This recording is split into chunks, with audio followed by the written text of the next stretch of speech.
ఒక పల్లవి పాడుకుందాం. దౌర్జన్యము నొందెను బాధింపబడెను, దౌర్జన్యము నొందెను బాధింపబడెను, తన నోరు తెరువలేదు, మనకై క్రయధనమియ్యను, తన నోరు తెరువలేదు, మనకై క్రయధనమియ్యను, మనకై యేసు మరణించె, మన పాపముల కొరకే, నిత్య జీవము నీచుటకే, సాక్షులు సజీవుడాయే, నిత్య జీవము నీచుటకే, సాక్షులు సజీవుడాయే. మంచిదండి. ఐదో మాటను మనం జ్ఞాపకం చేసుకుందాం. ఐదో మాట మరి సోదరి సునీతమ్మ గారు మనతో పంచుకుంటారు. ఆ యొక్క మాటను జాగ్రత్తగా మనం విందాము. దయచేసి సమయాన్ని గమనించండి.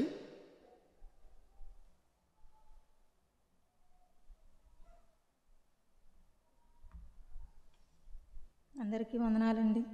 ఈ సమయం ఇచ్చిన దేవుని దాసులకి, కూడి వచ్చిన మీ అందరికీ వందనాలు. ఈ సమయంలో చిన్న ప్రార్థన చేసుకుంటాం. పరిశుద్ధుడైన యేసయ్య, నమ్మదగిన మా తండ్రి, నీ ఘనమైన మీ శ్రేష్టమైన మీ నామను బట్టి వందనములు స్తోత్రములు నా ప్రభువా.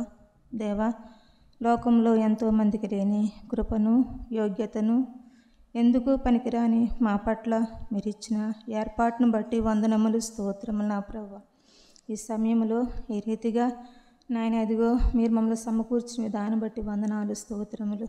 ఇంతవరకు నీ బిడ్డలు నాయన మీరు మాట్లాడిన ఆ యొక్క మాటలన్నీ వివరించుటకు మీరు ఇచ్చిన కృపను బట్టి నీకు వందనములు స్తోత్రములు. ఈ సమయంలో నన్ను కూడా కృపతో జ్ఞాపకం చేసుకోండి. ఏ మంచితనం లేదు నా ప్రభువా. దేవా, ఎందుకు నాయన అర్హత లేని నన్ను కృపతో జ్ఞాపకం చేసుకొని నీ మాటలు నా నోటిలో ఉంచి నాయన ఎదుగో ఏ రీతిగా నీ మాట వివరించాలో మీ యొక్క సహాయం నాకు దయచేసి కృప చూపించమని మా ప్రభును రక్షకుడైన యేసుక్రీస్తు నామమున అడిగి వేడుకుని ప్రార్థిస్తున్నాం తండ్రి, ఆమేన్.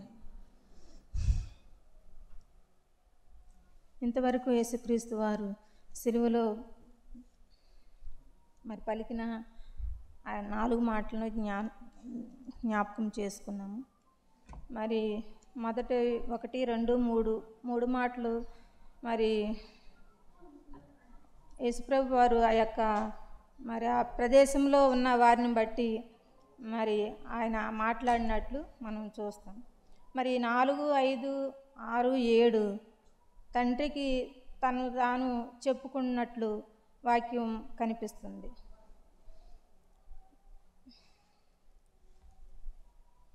యోహాను పత్రిక, యోహాను సువార్త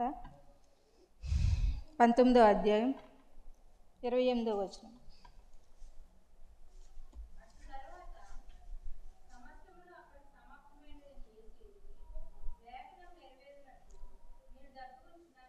చాలండి. లోకరక్షకుడైన యేసుక్రీస్తు వారు మరి లోకమునకు వచ్చి మరి ఆయన దప్పికొనుచున్నానని చెప్పటంలో మరి చాలా ఆశ్చర్యం ఉంది. సిలువలో వేలాడుతూ యేసుక్రీస్తు వారు పలికిన ఈ మాట మరి వినటానికి చాలా ఆశ్చర్యం కలిగిస్తుంది. ఎందుకంటే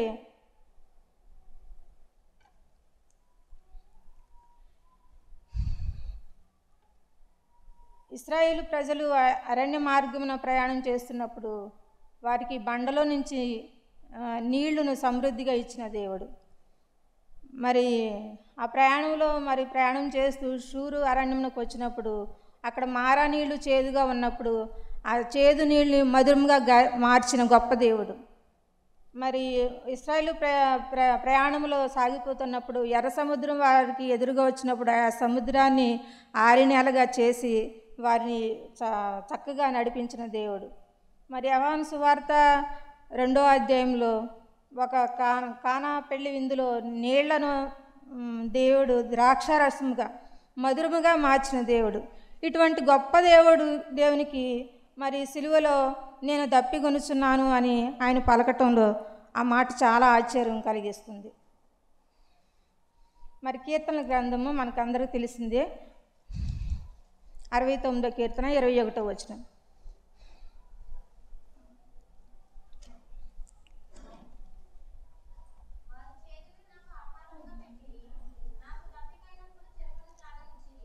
చాలండి.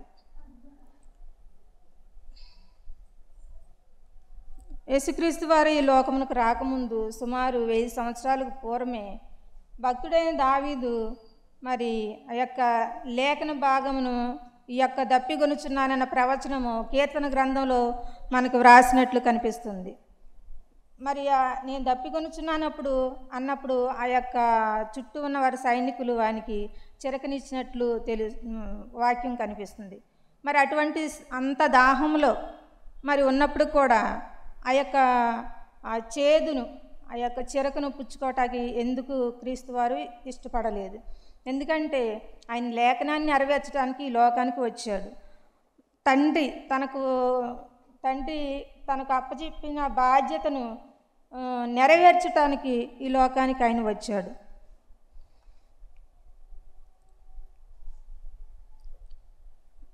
లేఖనం నెరవేర్చడానికి ధర్మశాస్త్రాన్ని కొట్టివేయటకు ఆయన ఈ లోకానికి రాలేదు, కానీ ధర్మశాస్త్రాన్ని నెరవేర్చుటకు ఆయన ఈ లోకానికి వచ్చి తండ్రి చిత్తాన్ని నెరవేర్చేవానిగా ఆయన ఉన్నాడు. ఈ లోకంలో ప్రతి మనిషి కూడా లోకానుసారమైన దాహం కలిగి మనము చచ్చిన స్థితిలో ఉన్నప్పుడు ఏంటంటే మరి ఎఫెసీ పత్రిక 2వ అధ్యాయం 1వ వచనంలో ఉంటుంది. మన అపరాధముల చేత పాపముల చేత చచ్చిన స్థితిలో ఉన్నప్పుడు ఆయన క్రీస్తుతో కూడా మనల్ని బ్రతికించాడు. ఈ లోకంలో ఎవరు నీతిమంతులు పరిశుద్ధులు ఎవరో లేరండి.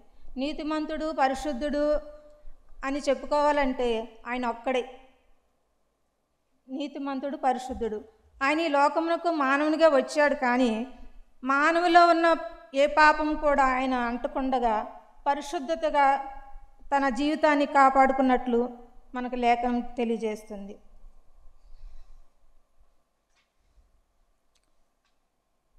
ఎఫెసీ పత్రిక 1:6 వచనం చూడండి.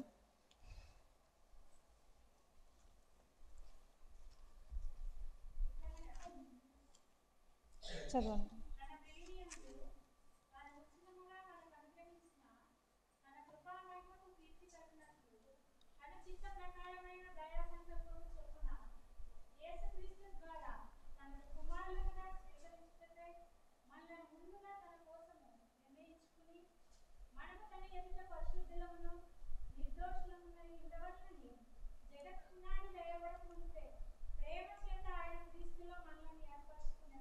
చాలండి.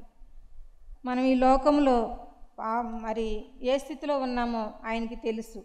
అయినప్పటికీ కూడా మనలను రక్షించుటకు మనల్ని ముందుగా తన కోసము నిర్ణయించుకుని మనము తన ఎదుట ఏ రీతిగా పరిశుద్ధులుగా నిర్దోషులుగా ఉండవలనని జగత్పునాది వేయబడక ముందే ప్రేమ చేత ఆయన క్రీస్తులో మనలను ఏర్పరచుకున్నాడు. ఏ ఒక్కరూ నశించుట ఇష్టం లేక మన పట్ల దేవునికి ఎంతో గొప్ప ప్రణాళిక ఆశ మరి కలిగినట్లు ఈ వాక్యం తెలియజేస్తుంది.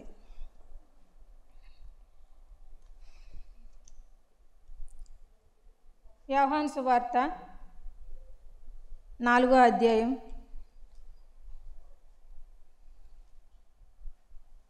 7వ వచనం.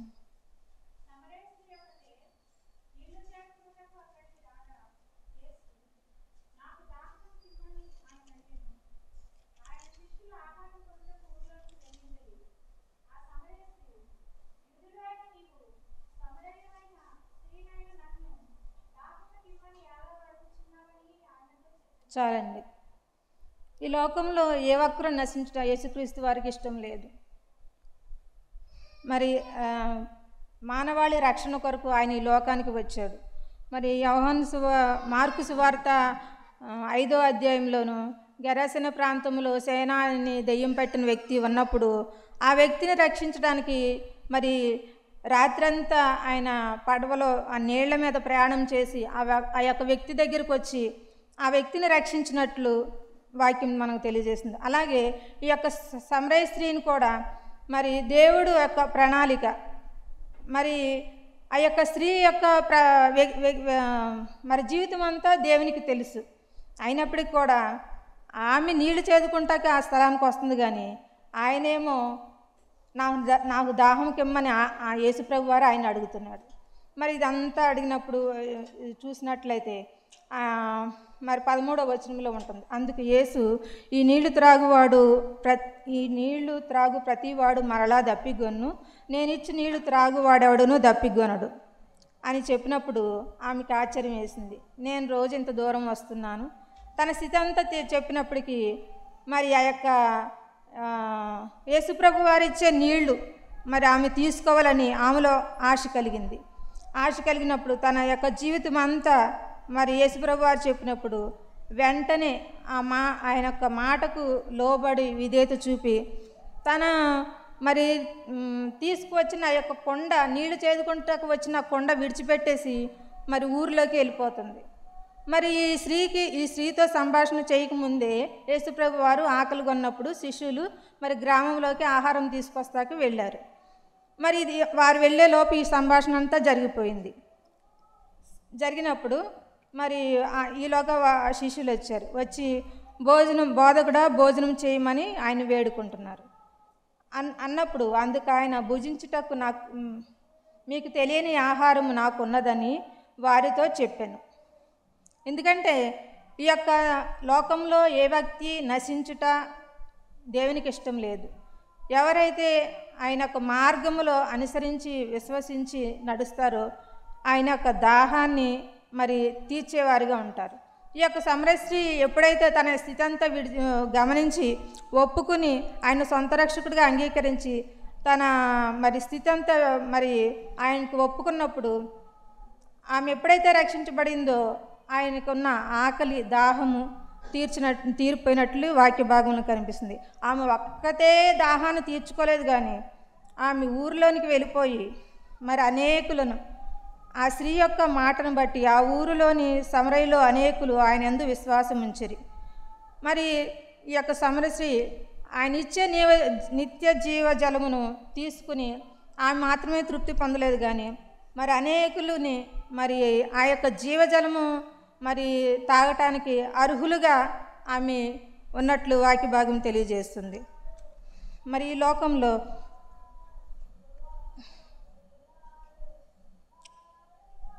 సృష్టికర్త అయిన దేవుడు మరి దప్పికొన్నప్పుడు మరి ఆ యొక్క సృష్టికర్త అయిన దేవుని దప్పిక మానవుడు తీర్చగలడని మనకు మనమే ప్రశ్న వేసుకోవాలి.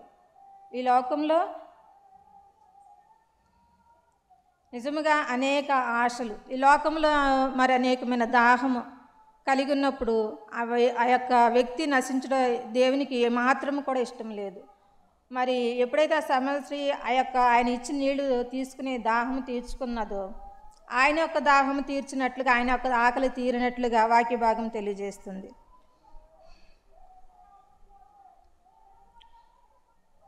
మరి లూకాసు వార్త 22వ అధ్యాయం 42వ వచనంలో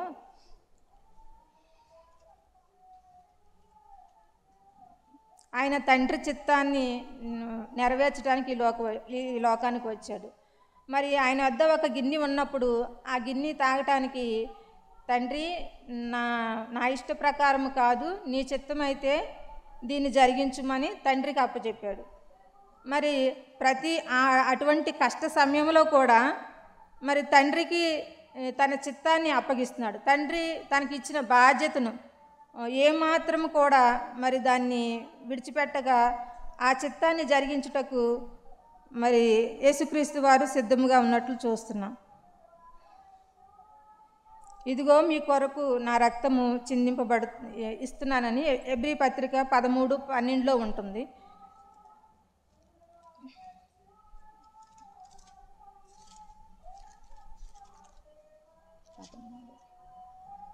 కావున యేసు కూడా తన స్వరక్తము చేత ప్రజలను పవిత్రపరచుటకై గవిని వెలుపట శ్రమ పొందెను. యేసుక్రీస్తు వారు ఈ లోకంలోకి మరి వచ్చి తన స్వరక్తము చేత మనలను కొని పరిశుద్ధపరచుటకు ఆయన ఎంతగానో శ్రమ బాధను అనుభవించినట్లు వాక్యం తెలియజేస్తుంది. అటువంటి కష్ట సమయంలో సిలువలో వేలాడుతూ మరి ఇంచుమించు మరి ఆ సిలువకు వేయక ముందే ఆ రాత్రి నుంచే ఆయన్ని ఎంతగానో హింసించి అనేక చోట్ల తీర్పులు మరి ఒకరి దగ్గర నుంచి పిలాతు, కయప, మరి హేరోదు అవన్నీ తీర్పులన్నీ జరిగించిన తర్వాత సిలువ వేసి ఎంతగానో మరి యొక్క చూస్తుంటే ఆ యొక్క మండుటెండలు ఆయన దేహంలో ఒక్క రక్తపు బొట్టు కూడా లేదంట. మరి మనిషి శరీరంలో రక్తమంతా కారిపోతే ప్రాణం పోతుంది. లేవీకాండం 17వ అధ్యాయం 13వ వచనంలో ఉంటుంది, ప్రాణమునకు ఆధారం రక్తమే. ఒక మనిషి శరీరంలో ఉన్న రక్తమంతా మరి కారిపోతున్నప్పుడు కూడా ఆయన తండ్రి తన చిత్తాన్ని ఆ యొక్క వాక్య భాగాన్ని మరి నెరవేర్చడానికి ఆయన ఇష్టపడి ఉన్నాడు. మరి నశించిపోతున్న యొక్క సమరశ్రీ లోకంలో జీవించటానికి ఇష్టం లేక తను రక్షించుటకు నిత్య జీవజలమును వద్దకు ఆమెని నడిపించినట్లు మనం చూస్తున్నాం.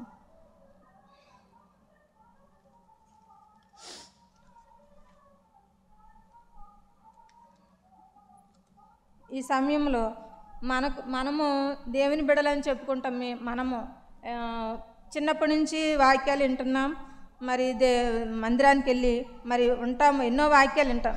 చెప్పటం ఈజీ కానీ దాన్ని ఆచరించటం ఎంతో కష్టము. మరి ఎవరైతే ఆ యొక్క ఆజ్ఞలను మరి అనుసరిస్తారో వారు స్థిరముగా నిలిచి ఉంటారు అని వాక్య భాగ్యం తెలియజేస్తుంది. ఇదిగో మీ కొరకు నా రక్తము చిందించుచున్నాను. ఆయన శ్రమలో తన దప్పిక తీర్చుకుని ఆయన దప్పి గొనుచున్నాడు. ఆయన శ్రమలో ఉన్నప్పుడు కూడా ఆ యొక్క సమరశ్రీ దప్పిక తీర్చి ఆయన దప్పి గొనుచున్నాడు. మొదటిగా మనం రక్షించుకుని అనేక ఆత్మలను రక్షించుకున్నప్పుడే ఆయన దాహాన్ని తీర్చేవారిగా ఉంటాము. మరి లోకంలో ఎంతో సుఖము మరి అనుభవించినప్పుడు లాజరు ధనవంతుడు ఈ లోకంలో మరి ఎంతగానో ధనవంతుడైతే తనకి ఇష్టం వచ్చినట్లుగా జీవించి ఒకనొక సమయం ముందు మరణించినప్పుడు ఇద్దరు ఆ యొక్క నరకంలో ఉన్నప్పుడు అలా ధనవంతుడు అంటున్నాడు మరి తండ్రివైన అబ్రహాము, నేను యాతన పడుచున్నాను, నీ రొమ్మున ఆనుకున్న లాజర్ని చిటికిన వేలు ముంచి నాకు ఇమ్మనే ప్రాధేయపడుతున్నారు. కానీ అవకాశం ఉంటుందా? ఉండదు. ఎందుకంటే ఈ లోకంలో ఎంతో సుఖాన్ని మరి అనుభవించిన యొక్క ధనవంతుడు మరి నిత్య నరకాగ్నిలో మరి దాహంతో మరి కేకలు వేస్తున్నాడు. అటువంటి సమయంలో అతని దాహము తీర్చడానికి అవకాశం లేదు. అవకాశం మనకు ఉన్నది. అవకాశం ఉన్నప్పుడు ఇంత గొప్ప రక్షణను నిర్లక్ష్యం చేసిన ఎడల ఎలాగ తప్పించుకుందో అని వాక్యం సెలవిస్తుంది. ప్రభు మనం దర్శించినప్పుడు వాక్యము ఎవరితో మాట్లాడినప్పటికి కూడా ఏదో వాక్యం మన హృదయాల్లోకి మరి పనిచేస్తుంది. ఆ వాక్యాన్ని మనం హృదయపూర్వకంగా స్వీకరించినప్పుడు, దేవునికి లోబడినప్పుడు, మరి ఆయన మార్గంలో ఆయనకు వాక్యాన్ని అనుసరించినప్పుడు అనేకుల్ని ఆత్మల రక్షించుటకు మనం బాధ్యత కలిగి ఉన్నప్పుడు ఆయన దాహము తీర్చేవారుగా ఉంటాము. ఇటువంటి కొద్ది మాటలు ప్రభు దీవించునుగాక. ఆమేన్. ప్రార్థన చేసుకుందామండి. ఈ సమయంలో సోదరి జయమ్మ గారు వచ్చి ప్రార్థనలో నడిపించవలసిందిగా కోరుతున్నాం. తండ్రి, మీ పరిశుద్ధమైన పాదాలకు వందనాలు, స్తుతి స్తోత్రాలు చెల్లించుకుంటున్నాం నాయన. ఈ దాన్ని బట్టి నా ప్రభువా ఇంతవరకు నాయన మీ ఆత్మ సహాయమును దయచేసి మా మధ్యలో ఆత్మస్వరూపిగా సంచారం చేస్తూ అయ్యా మీరు అందించిన ప్రతి విధమైన ప్రభువా కృపలకై స్తోత్రాలు చెల్లించుకుంటున్నాం నాయన. గతమంతా ప్రభువా సంఘాన్ని కుటుంబాలుగా అయ్యా నాయన మీ దాసుని కుటుంబాన్ని కాపాడుతూ వచ్చారు. ఇదిగో మంచి శుక్రవార దినమున ప్రభువా అనేకులముగా చేర్చబడి నీ సన్నిధిలో మరొకసారి ప్రభువా నాయన మిమ్మల్ని జ్ఞాపకం చేసుకోవడానికి నాయన నా తండ్రి ఇదిగో ప్రభువా సర్వలోక మానవాళి రక్షణార్థమై మీరు చేసిన గొప్ప త్యాగాన్ని ప్రభువా నాయన కొనియాడుకునే భాగ్యాన్ని మీరు ఇచ్చారు ప్రభువా, మీకు వందనాలు. నమ్మదాని దేవుడవు ప్రభువా, ఇప్పటి వరకు నా తండ్రి 5 మాటలు నాయనా, మరి మీరు సిలువలో పలికిన ప్రతి మాట కూడా ప్రభువా నైనా ఎంతో ప్రభువా అర్థంతో కూడినవి అయ్యా. ప్రతి మాటలో కూడా ప్రభువా నా తండ్రి నాయనా అనేకుల రక్షణార్థమై మీరు చేసిన అయ్యా ఆ మాటలు, పలికిన మాటలు నాయన మళ్ళీ ప్రభువా మా జీవితాలకు మేలుకరంగా దీవెనకరంగా దయచేయండి. దప్పిగున్నానన్న మాట ప్రభువా నిజమే ప్రభువా నాయన, నీ దాహాన్ని తీర్చే వారంగా మేము ఉండడానికి మీ కృపలను ప్రభువా సమృద్ధిగా దయచేయమని ప్రార్థించుకుంటూ, నిన్ను కలిగి ఉన్నామని చెప్పుకుని ప్రభువా అయ్యా నీవు లేని జీవితాలు జీవించే వారంగా మేము ఉండకుండా నా ప్రియ ప్రభువా రక్షక మా జీవిత పర్యంతము నమ్మకస్తులుగా నీలో సాగిపోవడానికి ఉన్నతమైన పరిశుద్ధాత్మ సహాయము అయ్యా కూర్చున్న మాకు అందరికీ మీరు దయచేసి ముందుకు నడిపించమని, అల్పురాలుగా చేసిన ఈ దిన ప్రార్థన మీ సన్నిధిలో చేర్చుకుని ప్రతిఫలం దయచేయమని నన్ను నేను తగ్గించుకుంటూ మీ నామాన్ని హెచ్చిస్తూ, నాయన ఇదిగో ప్రభువా ఇంత గొప్ప రక్షణ ప్రభువా నిర్లక్ష్యం చేస్తే ఎలాగో తప్పించుకుంటావని ప్రభువా నాయన మీరు అడుగుచున్నప్పుడు మీ ఎదుట ప్రభువా దీనులంగా నిలబడిన తండ్రి నాయన మీ రక్షణ కడ వరకు కాపాడుకునే వారంగా అనేకులు రక్షణార్థమై ప్రభువా భారం కలిగిన వారంగా ఉండడానికి తన కృపను మీరు మాకు దయచేయమని, నా పాపము నా శాపము అపరాధములు మోసిన మా దేవా మాకు నిత్య రక్షణ ఇవ్వడానికి ప్రభువా మీరు చేసిన ఏర్పాటంతటిని ఏ రీతి స్తుతించినా ఎల్లప్పుడూ మీకు రుణస్థలమని ఒప్పుకుంటూ నన్ను నేను తగ్గించుకుంటూ మీ నామాన్ని హెచ్చిస్తూ నాయన మీ మహిమ కొరకు మీరు ఆకడ కొరకు మమ్మల్ని ఆయత్తపరచమని యేసు పరిశుద్ధ నామంలో మిక్కిలి వినయంతో స్తుతించి ప్రార్థించి అడిగి వేడుకుంటున్నాం తండ్రి. ఆమేన్.